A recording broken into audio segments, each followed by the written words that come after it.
waited for you to lead us out of Babylon. For I was just a boy when I came here. The generation which offended you has passed away. And now their children's children yearn to see a home they have never known. You have spoken through your prophet Jeremiah. When 70 years are completed for Babylon, I will come to you and fulfill my gracious promise and bring you back to this land. My heart grows with excitement that now that time has come.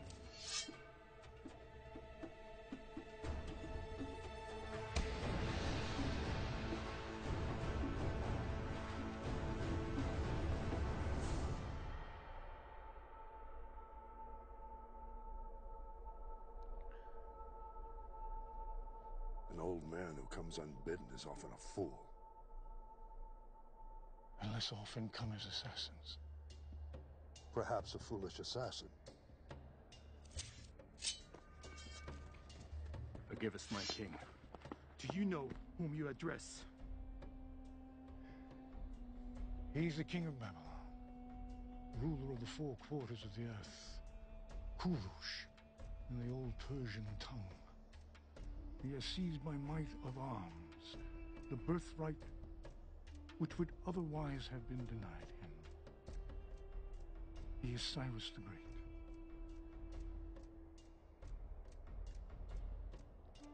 Leave us.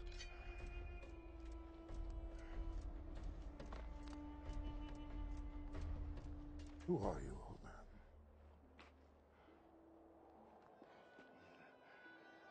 I am Daniel, of the tribe of Benjamin, made captive nearly 70 years ago by Nebuchadnezzar. My king, I've heard of this man. He served Darius well after he captured the city in your name. It is said he spent a night in the lion's den. The beasts would not touch him. Is this true? It is. Oh. I know who you are now. Tell me why you're here. I seek to tell thee a story. A tale of four kings. One great, one foolish, one who has been deceived, and one who is destined to be regarded as wise for all the ages of the world to come. Stories from your imagination? No, king. For I will speak only the truth. And if you would not wish to hear it, you must bid me speak nothing. Come. You will give us entertainment while we eat. Please. Okay. My king, we're expected in Babylon this evening. The palace will be there in the morning. As you wish.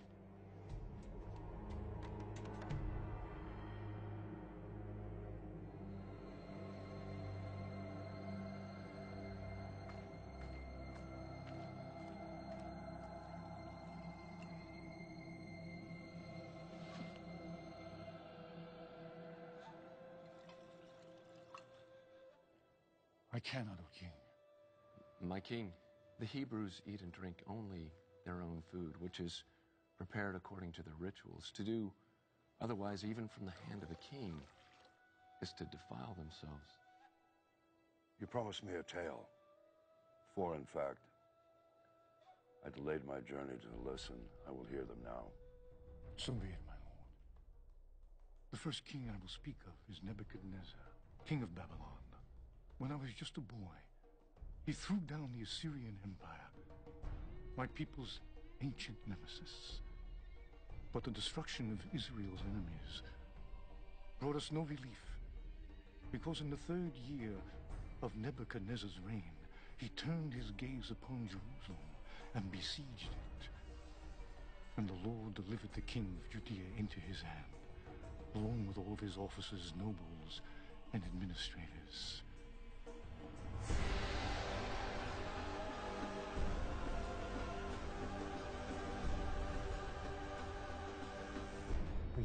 exiles arrived in Babylon, Nebuchadnezzar ordered Ashpenaz, his chief eunuch, to select some of the Israelites from the royal family and nobility, young men without any physical defect and showing aptitude for every kind of learning, one of whom was myself.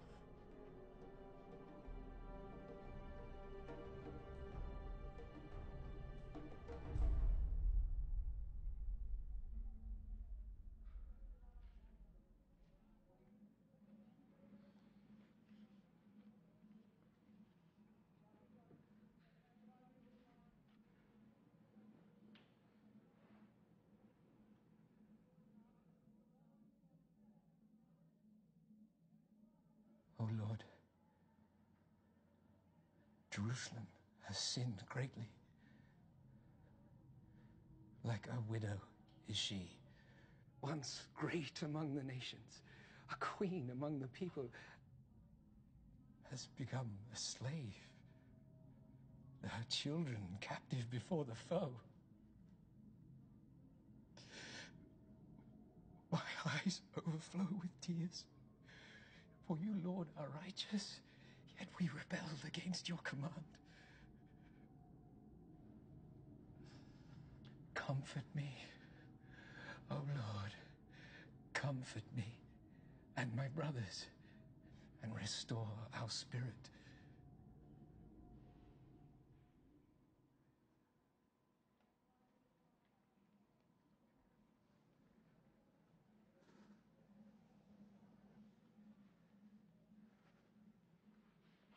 I miss Jerusalem.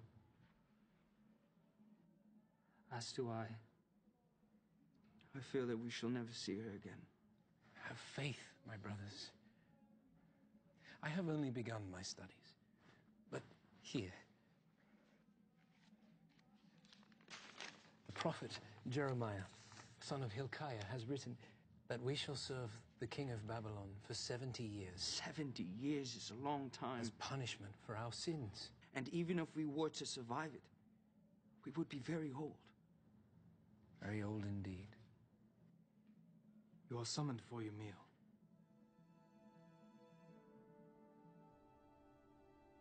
Why would they only take 10,000 of us and leave the rest of our people behind? Yes. Look at who they've taken. The scholars, the princes, our military leaders, and our families. It's the Babylonian way of conquest. You take away the leaders, and the rest can easily be governed. They've changed our names, hoping we'll forget our God, and our clothes, so we'll look like them. They've changed everything about us. We need to make each other a promise. Never to become like them.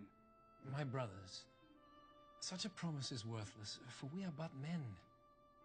What we need to promise is to always love our God and be obedient to Him. And in so doing, what we become on the outside will not matter. Set it here.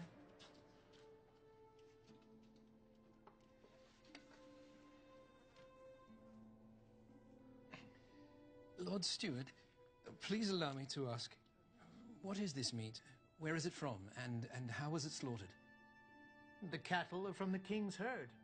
They are fattened along the river and strangled before the altars of Marduk before their flesh is carried to the kitchens. The swine are from the king's pens. They are fed on choice food. And it is rumored the king's executioner laces their feed with the entrails of his victims, so that the king's chosen may feast and grow strong on the flesh of his enemies. It is considered the greatest of delicacies. To some, perhaps, but not to us. We are forbidden to eat it. For the Almighty has commanded us, the pig is unclean. You are not to eat their meat or touch their carcasses. Nor can we eat anything sacrificed to gods other than our own. But the king cannot, he will not change the customs of his hall to fit your wishes. You must know this. And we will not ask him to. But you must eat. I have been charged with your well-being. If you are seen to be wasting away, I'm afraid of what my lord the king will do. He will have my head. And we would not wish it so.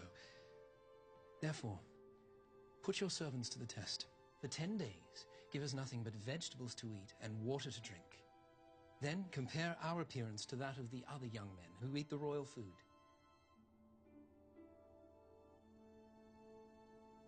10 days. 10 days.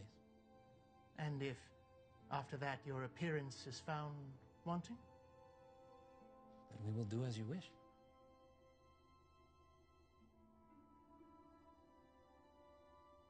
Your request was polite. I'm rather surprised it was honored. I have no doubt the Lord favorably disposed his heart to hear our request. By the end of 10 days, my companions and I looked healthier and better nourished than the young men who ate the royal food. And so the chief eunuch allowed us to continue refusing the wine and choice fare. And we remained undefiled. The period of our instruction went by quickly.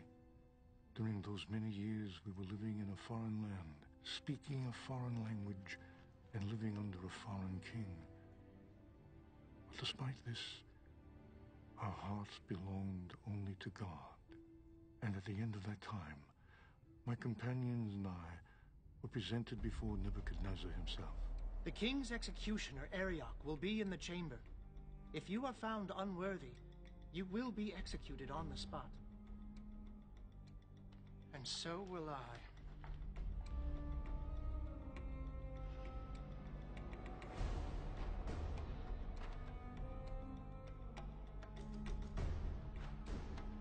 Lord King, I present you the princes of Judah, preserved by the right hand of your mercy and tutored by the left hand of your wisdom. They are come before you now for judgment as to their training. They are Belteshazzar, Shadrach, Meshach, and Abednego. Who am I? You are Nebuchadnezzar, son and heir of Nabopolassar, king of Babylon. You have destroyed Nineveh the mighty, seat of Assyria, and taken from her hand the scepter of nations. You are the commander of commanders, and king of kings, from the rising of the sun unto its setting in the western sea. And beneath heaven there is none more powerful than thee.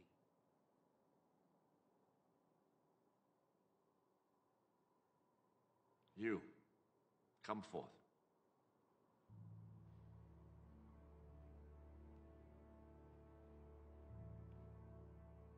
Why should I allow you, sons of my former enemies, to serve in my court?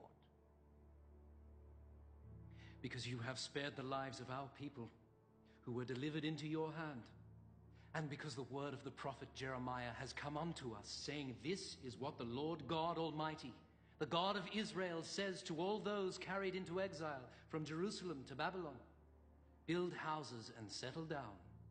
Plant gardens and eat what they produce. Marry and have sons and daughters. Also, seek the prosperity of the city to which I have carried you into exile. Pray to the Lord for it. For if it prospers, you too will prosper. This is good. So now even your God commands you to serve me. I have no need of lapdogs. Would you dare to tell me the truth, even if you knew it would displease me? Lord King, it must be so. I will speak only the truth. And when you would not hear it, you must ask me nothing.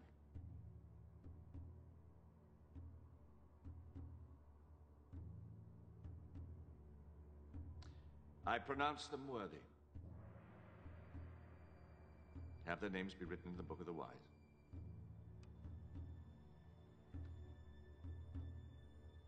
Nebuchadnezzar's questioning showed wisdom. A former enemy can be a good counselor. If they can be trusted. And a wise king is capable of choosing whom to trust. For are you not Croesus, formerly king of Lydia and once the richest man in the world, whose name alone signified riches almost beyond comprehending? I am he. Trusting the words of the oracle at Delphi, I went to war with Cyrus and was defeated. Cyrus pardoned me. and my family. I am eternally grateful. Worthy counsel is rare indeed, as Nebuchadnezzar came to learn. At a time when his Babylonian counselors, his magi, sorcerers, diviners, magicians, and astrologers were unable to help him. No! What is it, my king? Summon my counselors. The enchanters, the sorcerers, or the astrologers? All of them!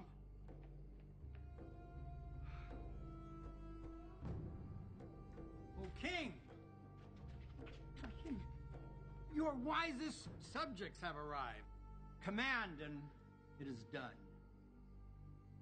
I've had a dream that troubles me. I need to know what it means. O king, tell your servants your dream and we will interpret it for you. No. What need I of wise men who are not wise, Astrologers who read nothing in the stars? Magicians who perform children's tricks? Sorcerers who divine nothing except what I tell them? No. It is enough for the king to dream his dreams. It is up to you to discern and interpret them. But, my lord, if only you would tell us your dream, we could interpret it as we have always done. Always! I know you're trying to gain time. Or trick me into revealing what I've seen. Either way, I'll have none of it. But there's no man on earth who can do what the king asks. No king ever asked such a thing before. Only the gods could know these things. And when we ask, they don't answer. Well, I suggest you try and get them to answer. Or beg that they endow you with the necessary skills to divine it on your own. For as I am king, I swear that when the sun rises, if my dream is not made known to me, along with its interpretation, you will all be made shorter by the height of your heads. You may withdraw. Now!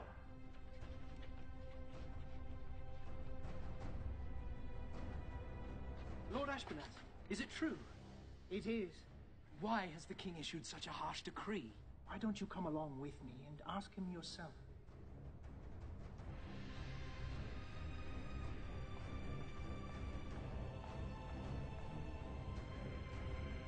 Lord King.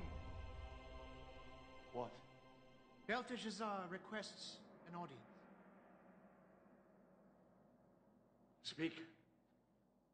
O king, live forever. I have heard your decree, and I understand that I shall fall beneath the blade if your dream is not made known and interpreted. I ask only for more time, that I might withdraw for a while, my friends and I, to pray to our God, and see if he might not make the dream known to us. The time is fixed and cannot be altered. Sentence is to be carried out at sunrise. You may withdraw. So long as you return at dawn, as your fate and that of the others is one and the same. And when you return, be sure to bring your companions with you. Shall I send guards along, my king? No. No, if he says he'll pray, not flee. That much, at least, I'm sure. Even if we were to flee the city, the whole world would have been against us. Not that it mattered. I had given my word and intended to keep it. I would pray and hope that the answer came. Prepare to bind the prisoners. Once the sun rises, there could be no delay. Bring forth the counselors!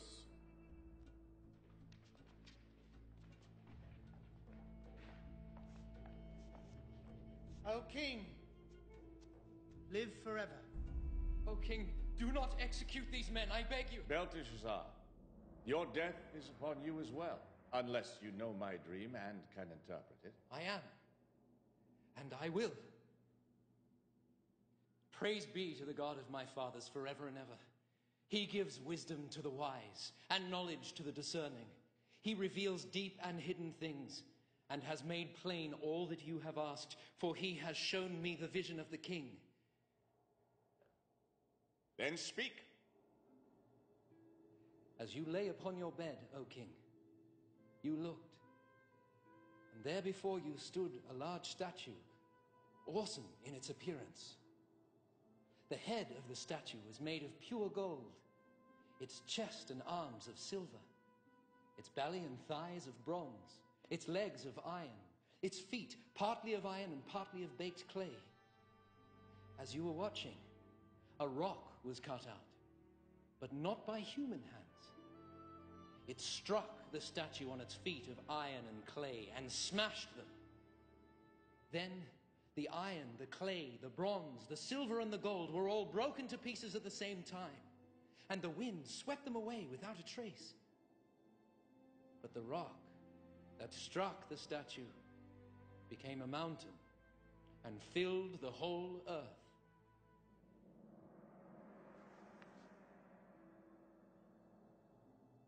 You have done what I was told was impossible. This mystery has been revealed to me not because I am wiser than other men, but because God wishes you to understand the meaning of your dream.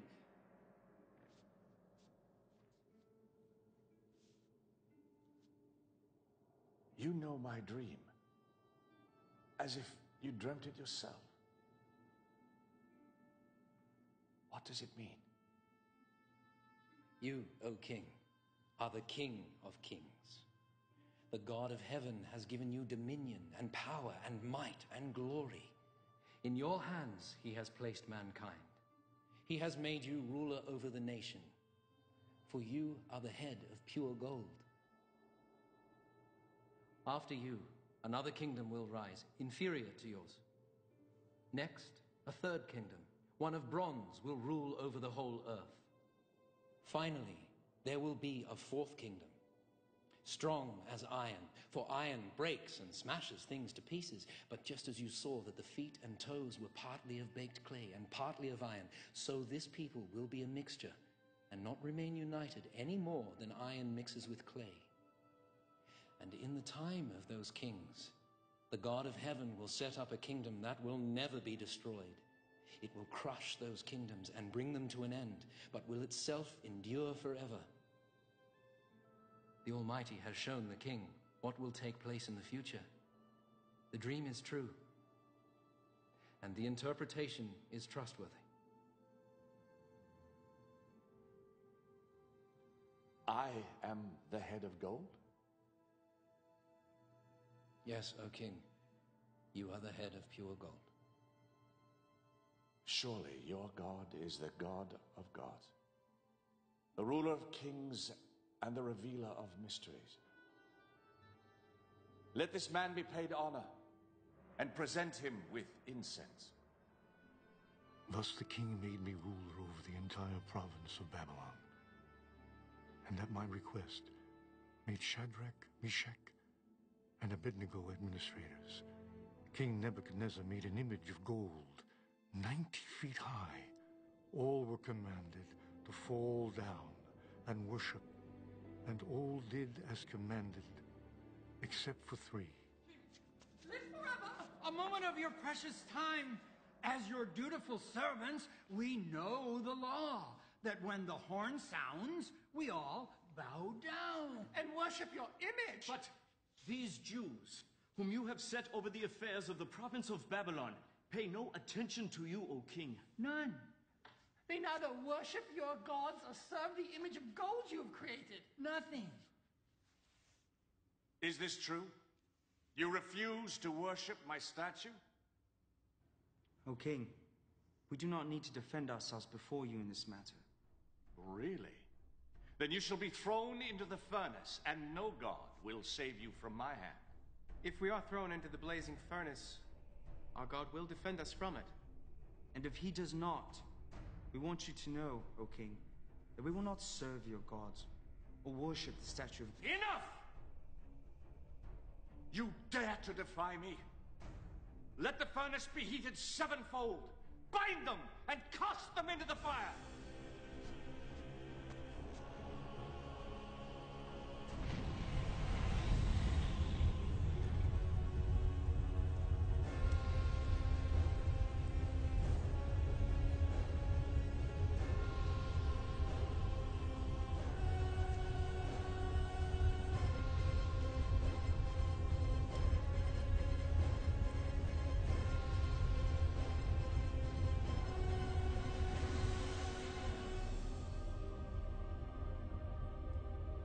there were 3 thrown into the fire. Certainly, O king. But now I see 4. And the fourth looks like an angel of God. The fire has not harmed your bodies. Not a hair is singed. Your robes, there's not even the smell of the fire on you.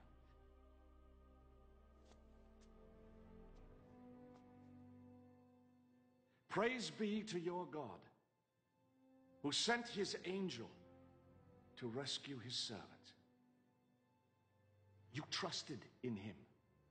You defied my commands. You were willing to give up your lives rather than serve any but your own God.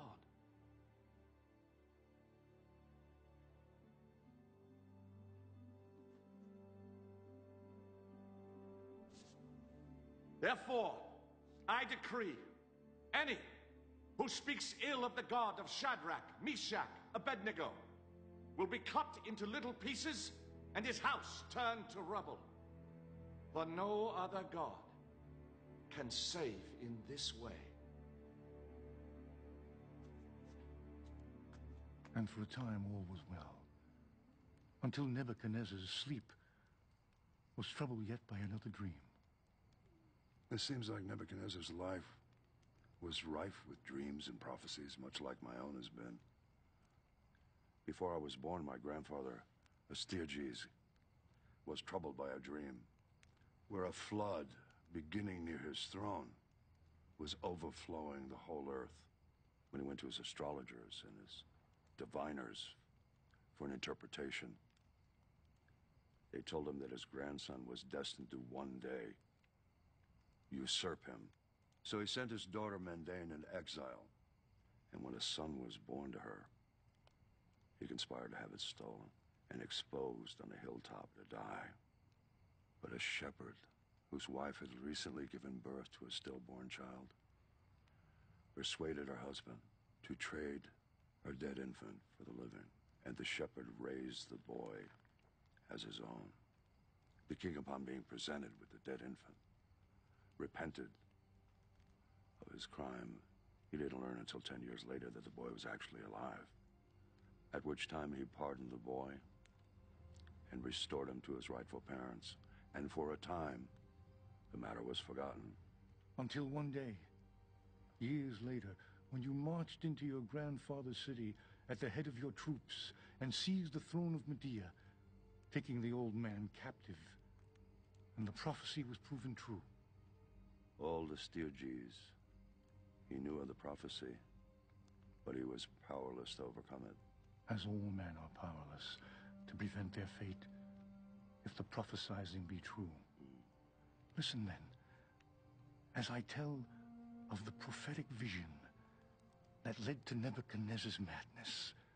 For when he dreamed that great dream, his enchanters, sorcerers, and astrologers were once again unable to interpret the vision. When I was asleep, I had a dream which made me afraid. The images I saw terrified me. Belteshazzar, I looked and saw before me a tree in the middle of the land. The tree grew strong and tall. Its top touched the sky, and it was visible to the ends of the earth. Its leaves, they were beautiful. Its fruit was abundant. The beasts of the field took shelter under it, and the birds of the air lived in its branches, and from it every creature was fed. Then I looked again, and I saw a messenger coming down from heaven, and he cried out aloud, "Cut down the tree, trim off its branches, strip its leaves, scatter its fruit. Let the beasts flee from under it, and the birds fly from its branches." But let the stump and its roots, bound in iron and brass, remain in the ground, in the grass of the field. Let it be drenched by the dew from heaven. Let it live with the animals of the earth, and let its mind be changed from that of a man to the mind of an animal. This is the dream that I had. What does it mean? My lord, if only the dream applied to your enemies, and its meaning to your adversaries. The tree which you saw, which grew large and strong with its top touching the sky, you, O king, are that tree. You have become great and strong. Your greatness has grown until it reaches the sky, and your dominion extends to the distant parts of the earth. But you saw a messenger, a holy one, coming down from heaven, saying, "Cut down the tree and destroy it, but leave the stump bound with iron and bronze in the grass of the field, while its roots remain in the ground. Let him be drenched with the dew of heaven. Let him live like wild animals." This is the interpretation, O king. And this is the decree that the Most High has issued against my lord the king. You will be driven away from people and live with the wild animals. You will eat grass like cattle until you acknowledge that the Most High is sovereign over the kingdoms of men and gives them to anyone he wishes. The command to leave the stump of the tree with its roots means that your kingdom will be restored to you when you acknowledge that the Most High rules. Therefore, O king, be pleased to accept my advice. Renounce your sins by doing what is right, and your wickedness by being kind to the oppressed. Seek the Lord while he may be found. And it may be that your prosperity will continue. But the memory of kings is often short. And 12 months later, when the king was walking on the roof of the royal palace of Babylon. In all the world, is there anything like this? No, my king. My great wall, which, mountain-like, cannot be moved, I've made with mortar and brick. Its foundations I've placed upon the very bosom of the underworld. Its top I've raised mountain high. Is this not the great Babylon that I have built as my royal palace with my mighty power for the glory of my majesty? His words were still on his lips when a voice came down from heaven.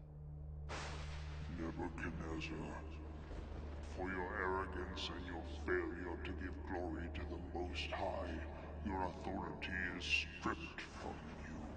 Go now from this kingdom which you claim.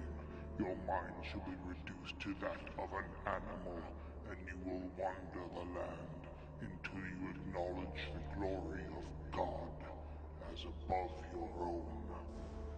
Immediately what had been said about Nebuchadnezzar was fulfilled.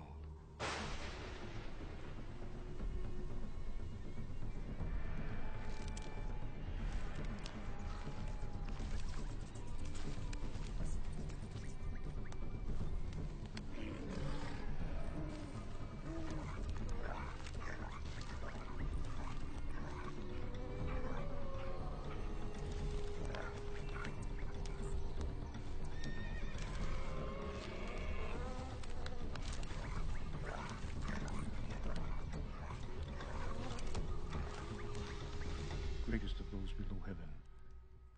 He sought to make himself as great as he who rules above heaven, and the Lord would not have it.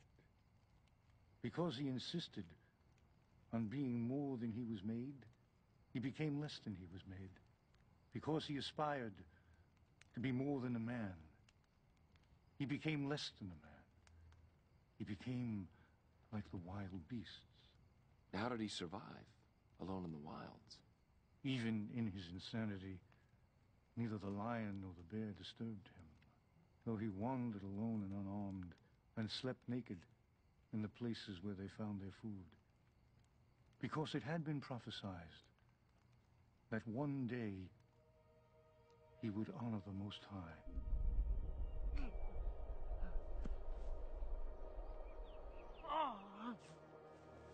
For 7 years he ranged the wild lands of Babylon.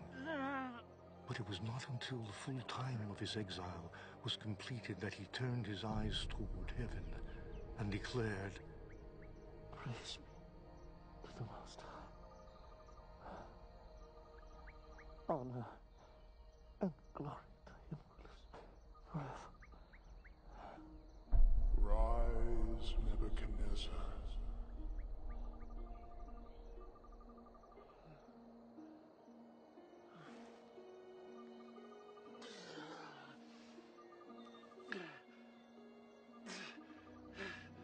For his dominion is an eternal dominion. Before him, all the people of the earth are regarded as nothing. He may do as he pleases with the powers of heaven and all the people of the earth. And no one may say him nay. No one may say him nay.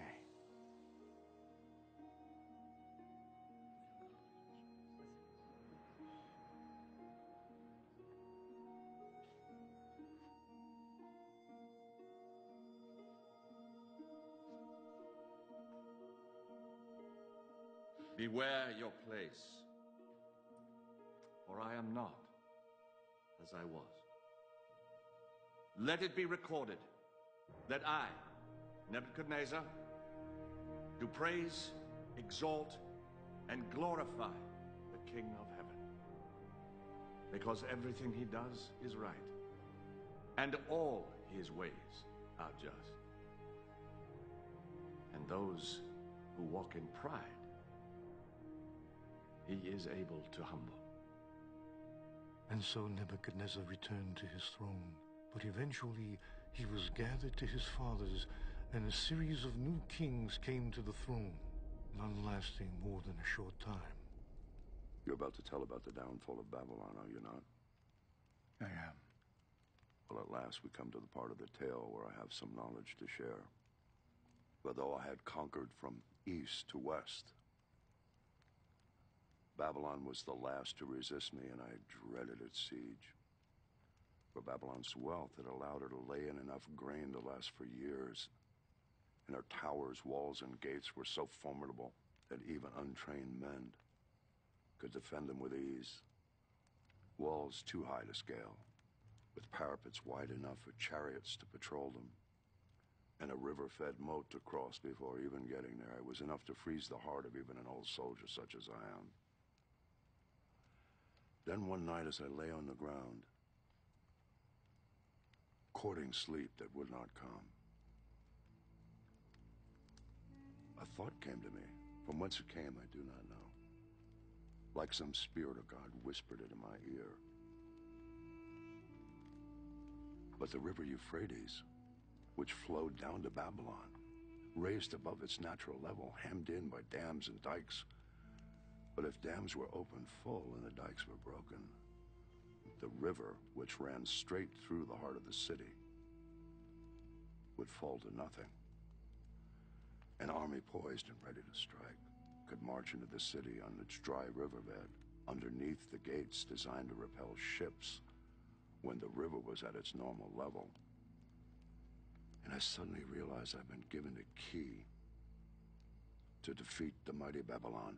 It was as though in all the world, throughout all of history, I was the only one that had the thought.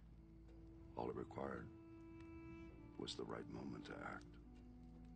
A night when every man in Babylon, from the least to the king himself, would drink himself ill in honor of their gods, who were naught but worthless idols, and could not protect them. Listen, O king, and I will tell of the second king of my story, Belshazzar, king of Babylon. Both foolish and wicked of equal measure.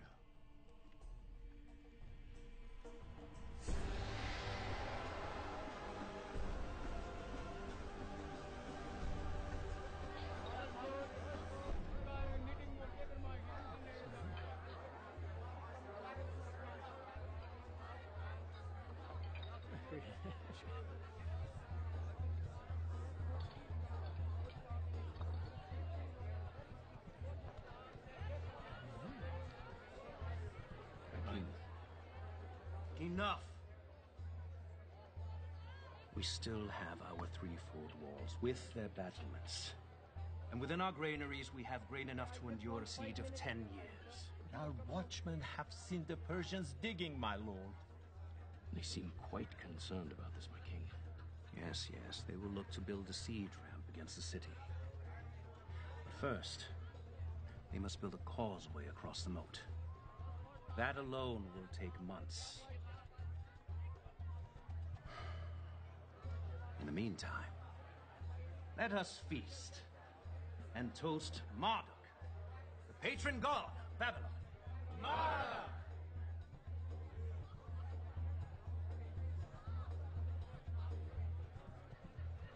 These cups have a taste, and I will not have it so.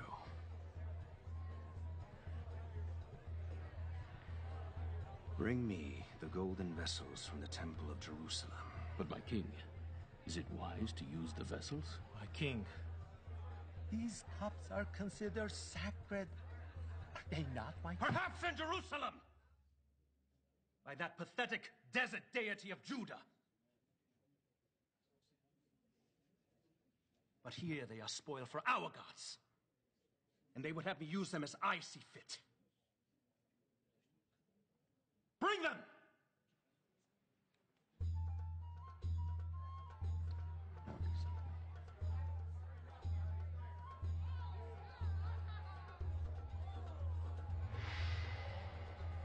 Yes. You see these vessels? In Jerusalem, they were used for the worship of their god. Now, instead of the blood of bulls and rams, let them flow with foaming wine. For I am not a devourer of blood. I am a devourer of drink. And choice fare. To Marduk, the god of our city. Marduk! And to our idols of gold and silver, bronze and iron, wood and stone, partake of our pleasures and protect our city.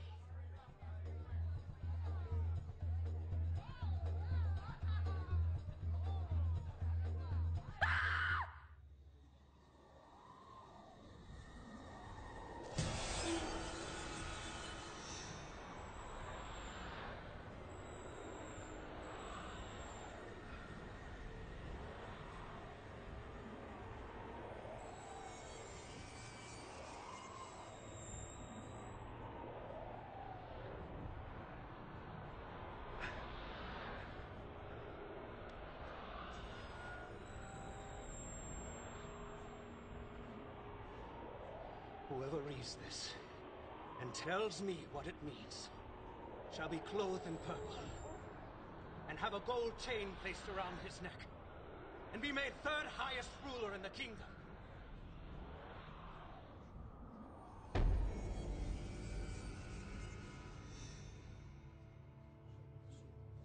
And all the king's wise men came in, but they could not interpret the inscription or tell the king what it meant. So Belshazzar became even more terrified. The Judean once told Nebuchadnezzar, your forefather, of his dreams. He succeeded when everyone else had failed. This man, Daniel, whom the king called Belteshazzar, he could tell you what this writing means. Does he still live? He does. Bring him to me quickly, but do not harm him. We shall soon learn if this Hebrew can do as you say.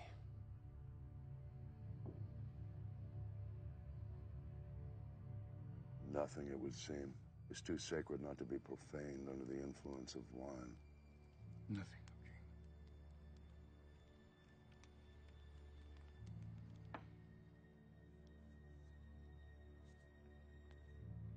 How can I be of service, Highness?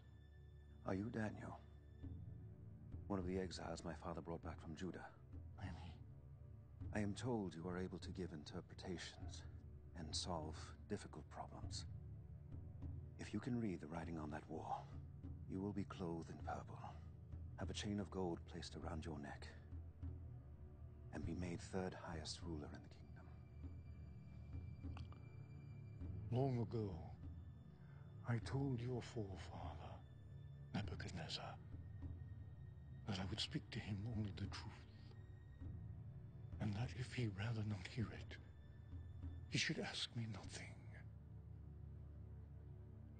Perhaps it would be better if you asked me nothing. No.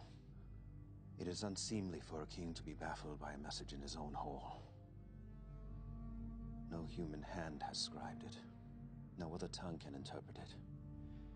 Tell me what it means. Be it for good or ill. Okay.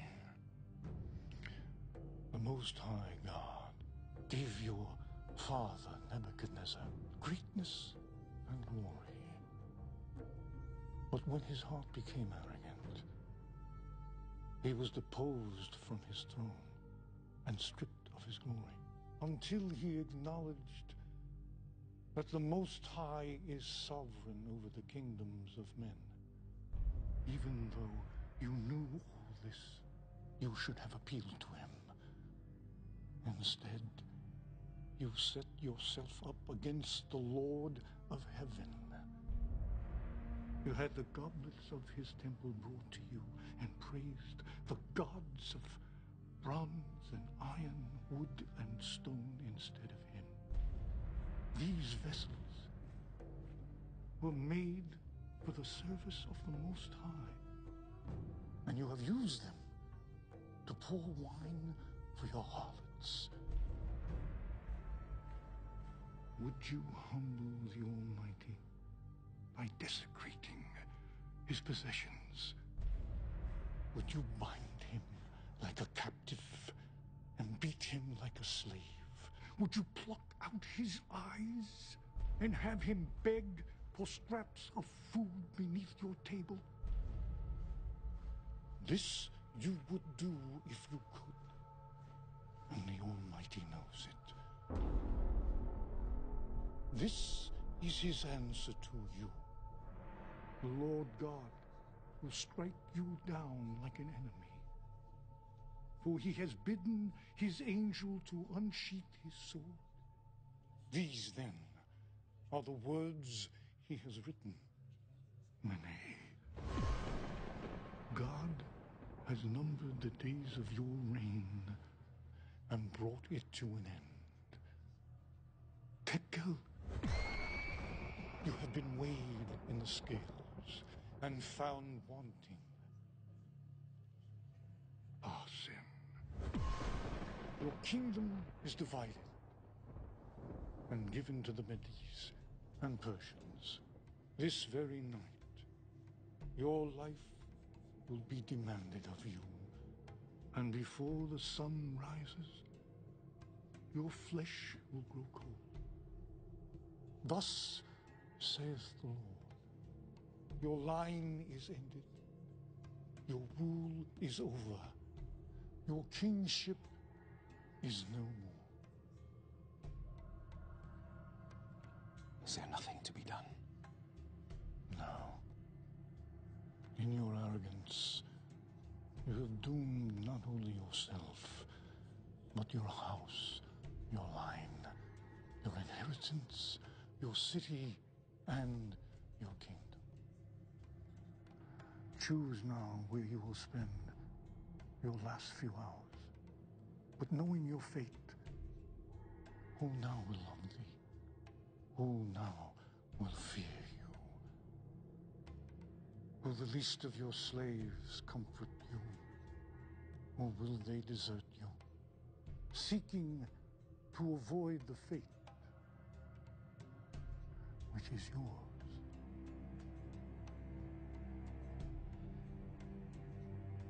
Let it be as I have commanded. Let this man be clothed in purple. A chain of gold placed around his neck. For I am not dead yet.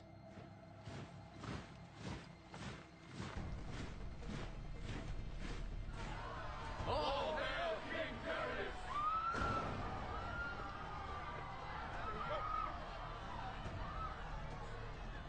I am King Belshazzar of the Babylonians.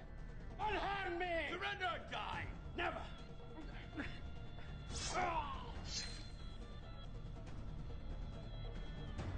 Send word to Cyrus the city's taken in his name. As he has commanded, I shall assume the crown. Do you know who stands before you?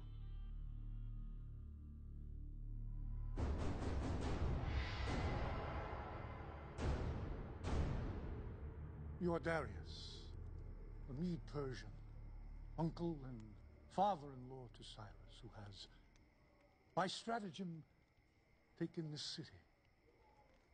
By right of conquest, you are now her king. Yes. And you're an official of Babylon.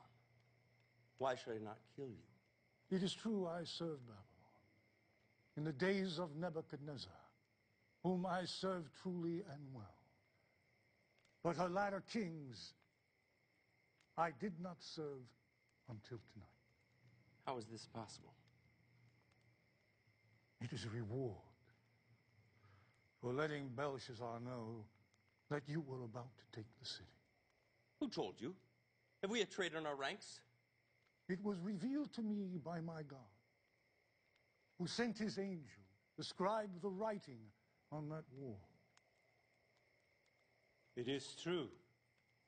He read the inscription and revealed the message. He told the king that he would die this very night.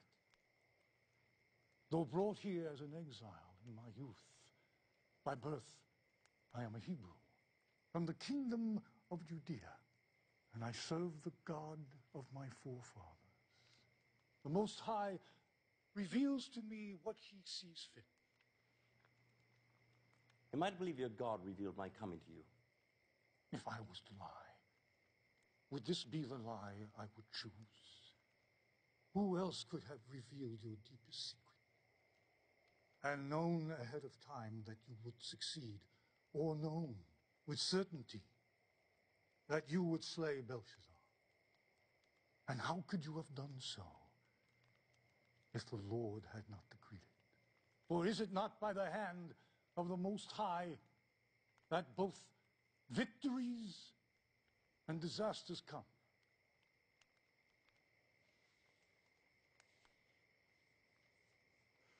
I would have you put this gift of divination at my service. Yet how do I know I could trust you, Hebrew? I will speak to you honestly, my king. And when you would not hear the truth, you must ask me nothing. So be it. I see by your insignia you were made third in all of Babylon. That is not the Persian way. For below me I have 3 administrators, all of equal rank. Yet I shall name you one of the 3. What of the other counselors? Slay them. If they were loyal to their former master, they're no good to me. If they were disloyal to him, then they will be disloyal to me. Ah, Darius.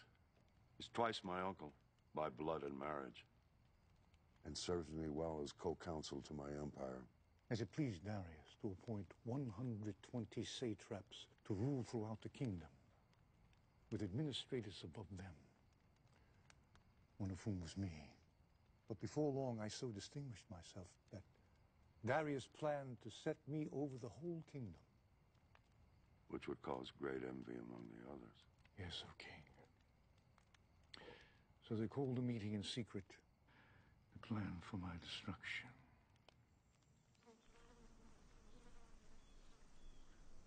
Are we safe? Did anyone see you? No.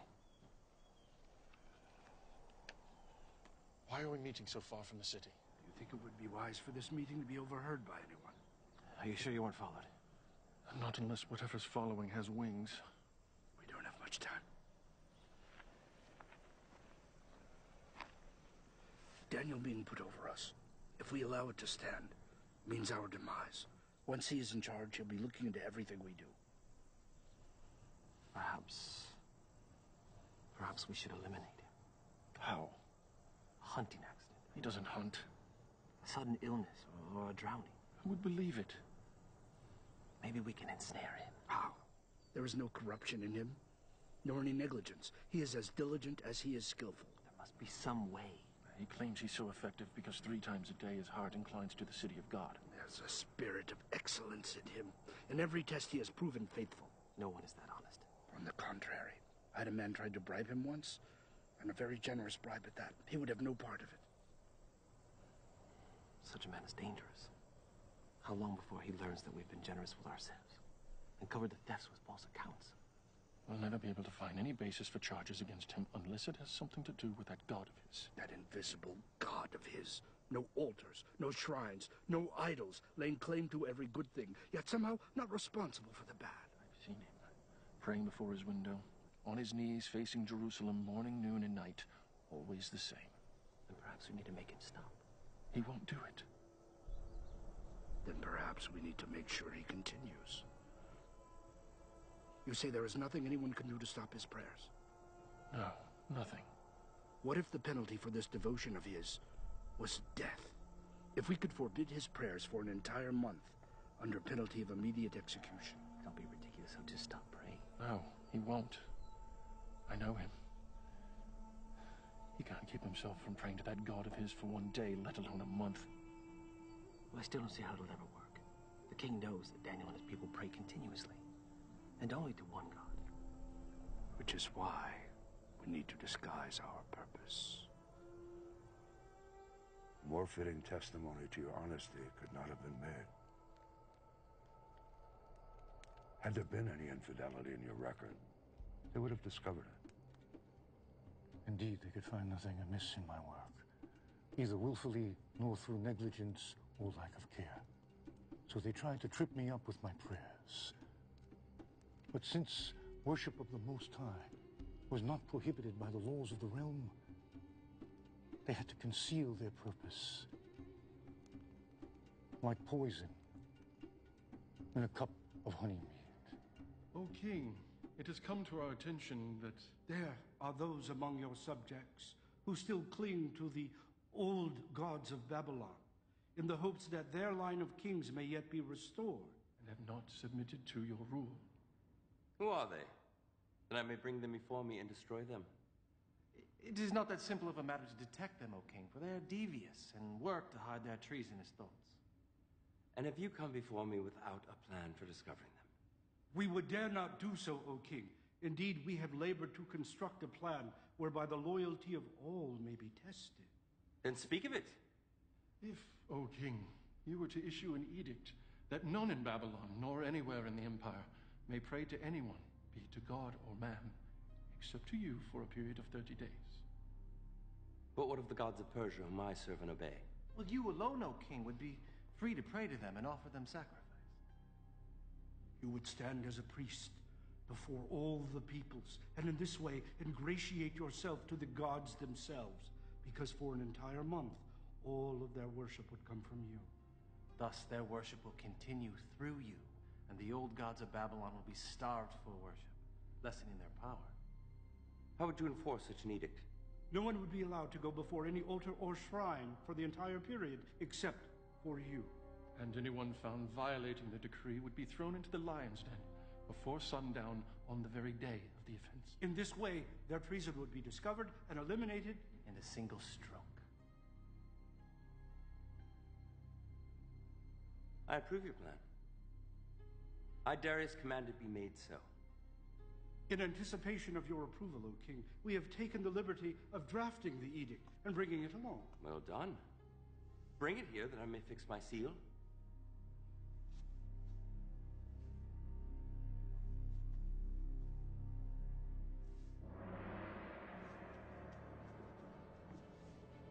Let all the world hear and obey.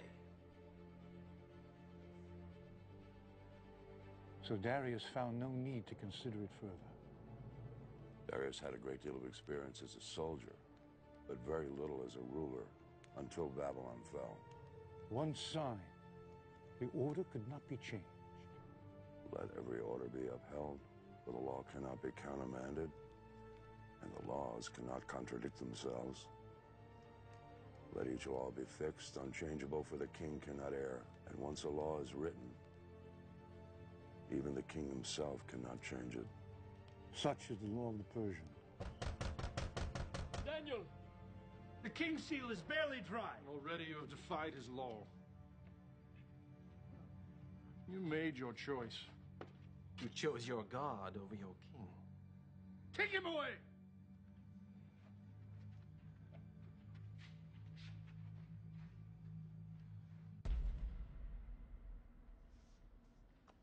O king, it is my sad duty to inform you that someone has already defied your decree. Bring him to me. Bring forth the prisoner!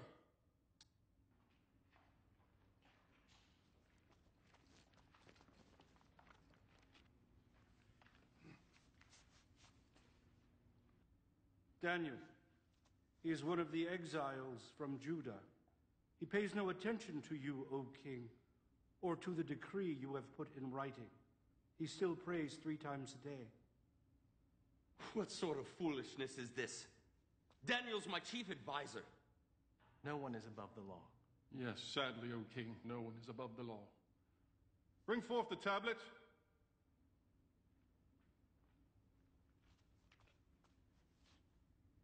Is this not the edict from the king, signed with your own seal?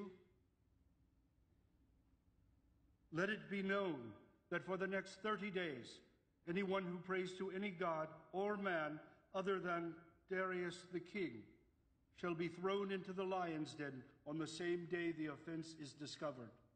By my hand and seal, Darius the king, ruler of the Medes and Persians.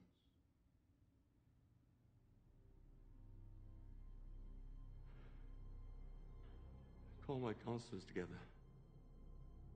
We will begin the trial. O king, live forever. There is no need of a trial. I am guilty. Knowing the king's command, I have disobeyed it. The commands of the king are immutable, and once uttered, cannot be changed. I shall command my wise men to make every effort to search out some reason that the law may be found unenforceable. I do not think they will find one. Let them search, O king, but only for a short time. Because your own law commands that sentence be carried out the day of the offense. Already, the shadows are starting to grow longer, and you have only until sunset. Darius was angry with himself for allowing himself to be fooled, seeing that their purpose was not for his honor and glory, but rather for my destruction. And so Darius had the law book searched to discover if there might be some legal way to spare my life.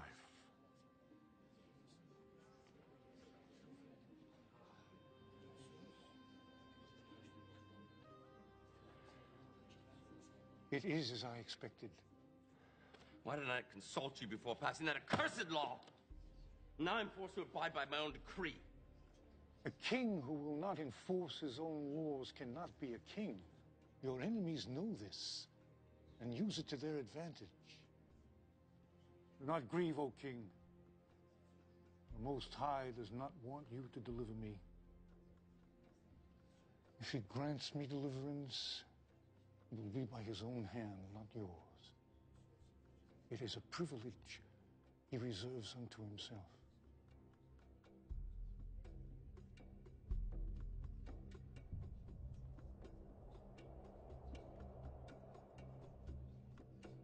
And now it is time, O king.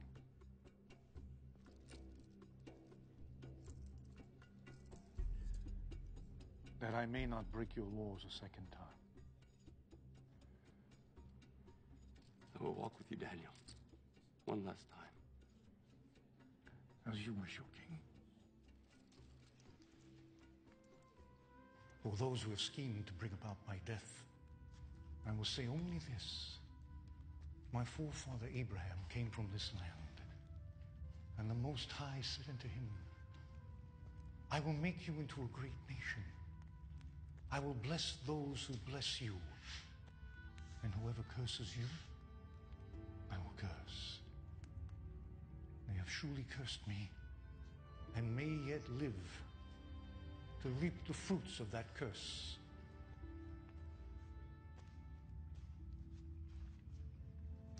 A cup of wine from the king's own hand.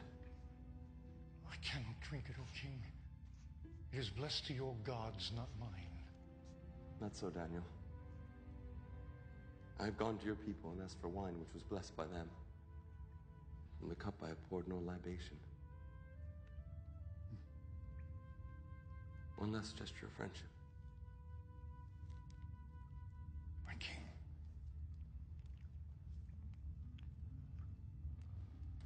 Goodbye, my friend.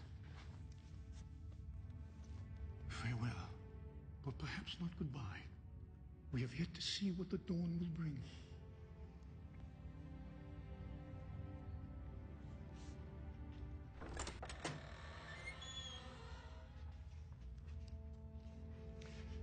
Hear, O Israel, Lord our God.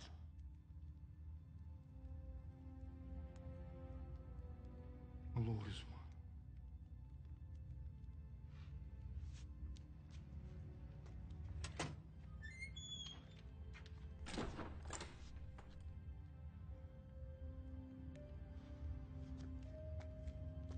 He is angry with us.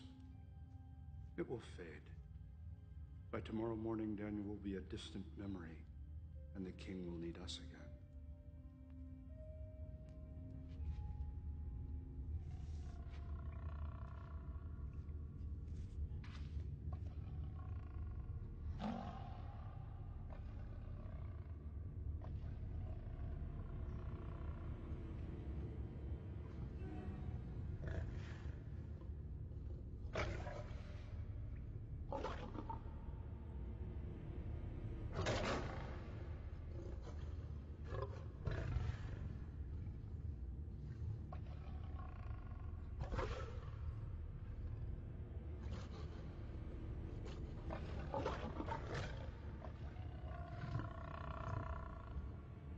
Have mercy on me, O God.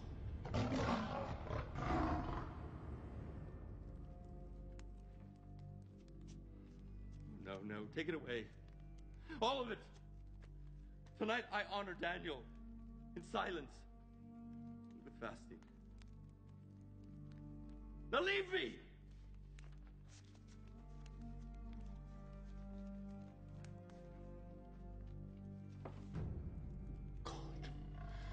Have mercy on me.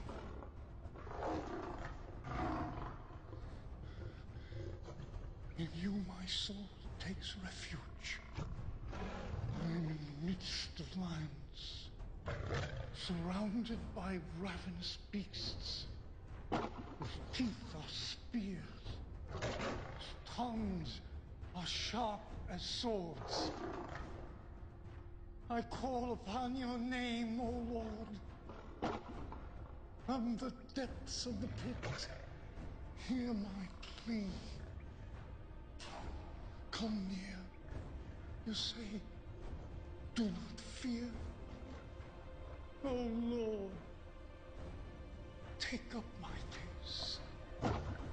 Redeem my life.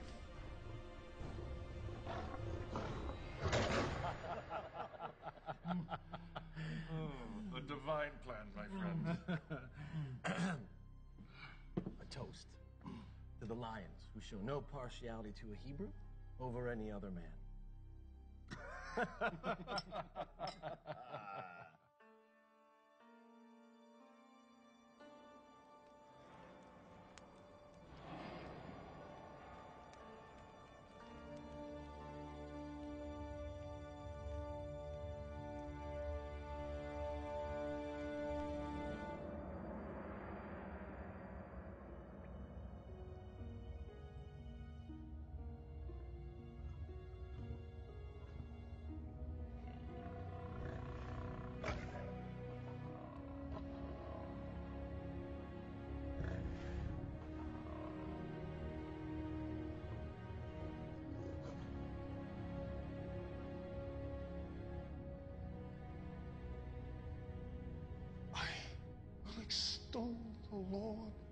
at all times. His praise be ever on my lips. But those who seek the Lord will lack for no good thing. A righteous man may have many troubles, but the Lord rescues him from them all.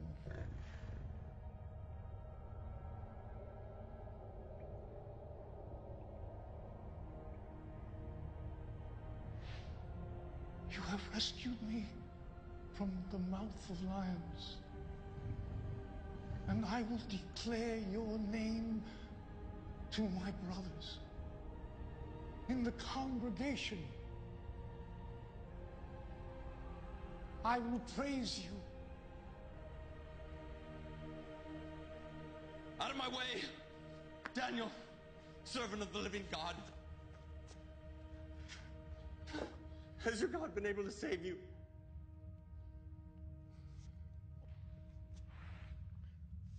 O King, live forever.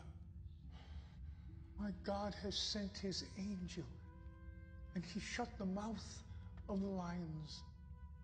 They have not hurt me, because I was found innocent in his sight. Come forth.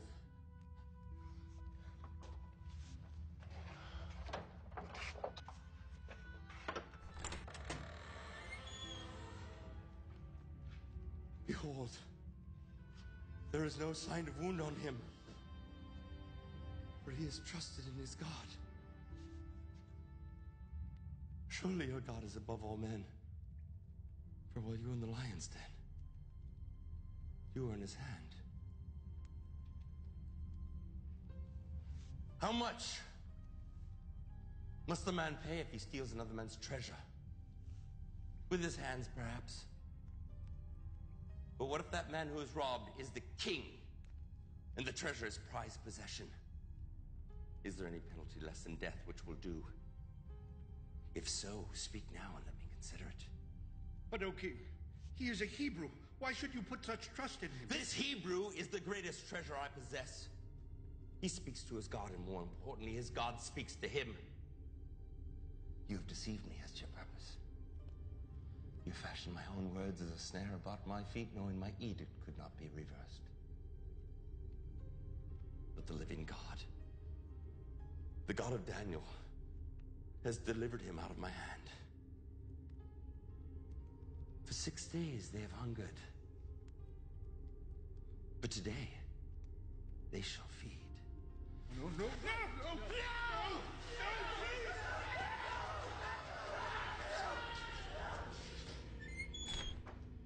Please, my king, please. You fools! Did you not think I would punish you? No, my king.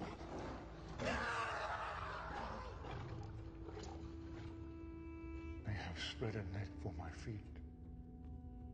I was bowed down in distress. They have dug a pit in my path, but they have fallen into it themselves. I, Darius, issue a decree that in every part of my kingdom people must fear and reverence the God of Daniel. For he is the living God, and he endures forever. His kingdom will not be destroyed. His dominion will never end. He rescues and he saves. He performs signs and wonders in the heavens and on the earth.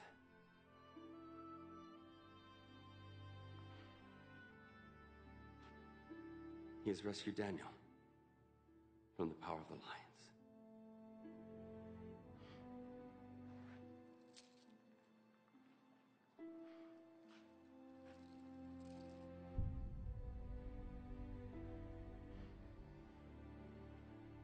And so I served Darius throughout his reign.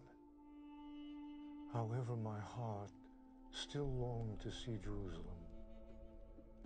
For 70 years I had waited, and I knew our time was near.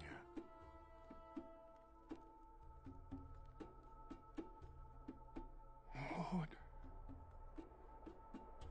through your prophet Jeremiah, when 70 years are completed for Babylon, I will come to you and fulfill my gracious promise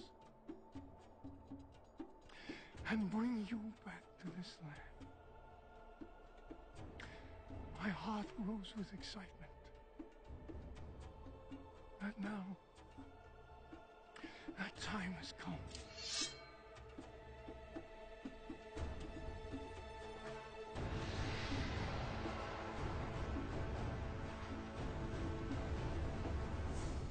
And so your journey has led you here.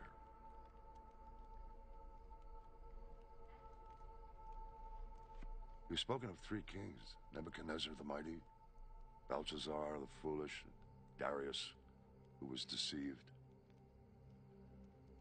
Who is this fourth king? It is he of whom these scrolls speak. It is one chosen by the Most High to perform great and mighty deeds. Before he was ever knitted in his mother's womb. Hear then, O king, the words which were written more than 150 years ago. For these are the words of the prophet Isaiah, son of Amoz. From the east, I summon a ravenous bird of prey from a far-off land to fulfill my purpose. What I have said, I will bring about.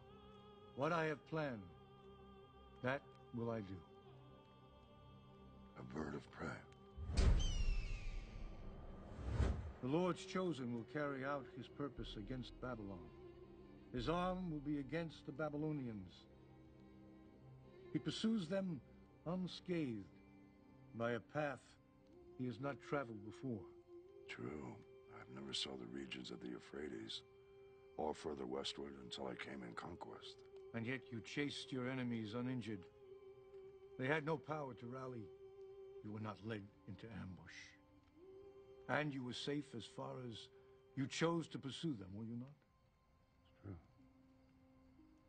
This is what the Lord says to his anointed. Cyrus, whose right hand I take hold of. Cyrus? It mentions me by name? It does.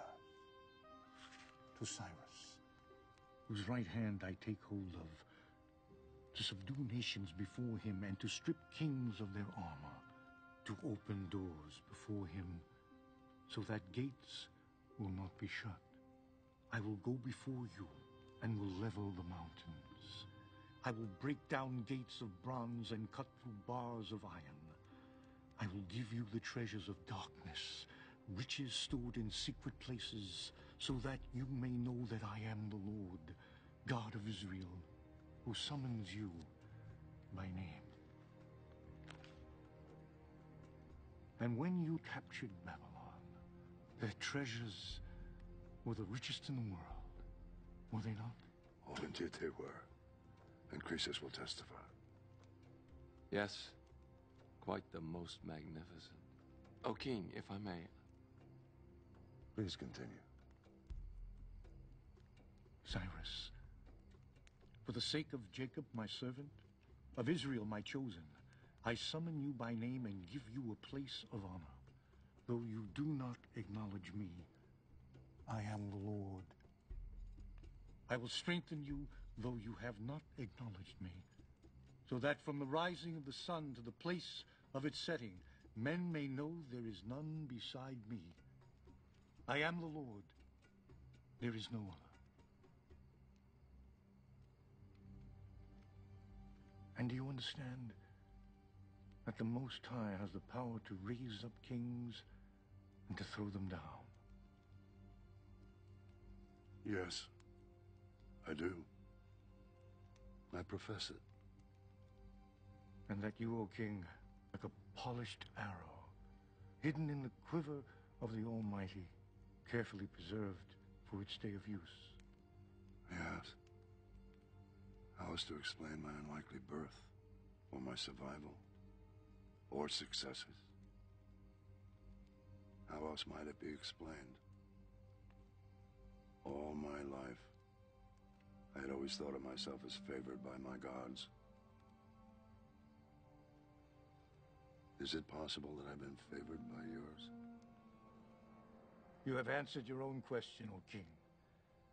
For nearly 2 centuries, a message in this scroll has awaited your coming. This is what the Lord says. I am the Lord, who has made all things, who alone stretched out the heavens, who spread out the earth by myself, who foils the signs of false prophets and makes fools of diviners, who overthrows the learning of the wise and turns it into nonsense, who says of Jerusalem, it shall be inhabited. Of the towns of Judea, they shall be built, and of their ruins I will restore them. Who says of Cyrus, he is my shepherd, and I will accomplish all that I please. He will say of Jerusalem, let it be rebuilt, and of the temple, let its foundation be laid. He even calls me a shepherd. I who was saved by a shepherd's hand. And I was raised in a shepherd's house. It's I who refer to myself as a shepherd of my people. Who else could have known this? The power of God or his prophet? 70 years are over, my king. 70 years since I was taken from the land of my birth. Babylon has been punished. You have punished her. Only one thing remains. For you to free her. O King, the words of the scroll are in a tongue foreign to us. Should we not at least confirm them? No. Old friend, have you heard nothing? Do you not recognize the truth when you hear it? Or do you suppose this Daniel has spent a lifetime arranging events in the hopes of one day deceiving me? Your God has called me a shepherd, and so to your people I shall be, to rescue them from wolves and tyrants, to gather them gently, and to relieve them from bondage, and provide for their return. And so say I, Cyrus, king of the Persians, let Jerusalem be rebuilt. The Lord God of heaven has given me all the kingdoms of the earth, and has appointed for me to build a temple in Jerusalem, in Judea. Any one of his people among you, may his God be with you. Let him go to Jerusalem and Judea and build a temple of the Lord, the God of Israel. In all my years, I had never known envy. But that day, I came closer to tasting it than I ever have. For I would never see the temple I so yearned to see. However, my heart was joyous as my brothers and sisters departed on their journey home, while I remained in Babylon, awaiting the day when I too would be gathered to my ancestors. And remember me also, O Lord, and show mercy, according to your great love,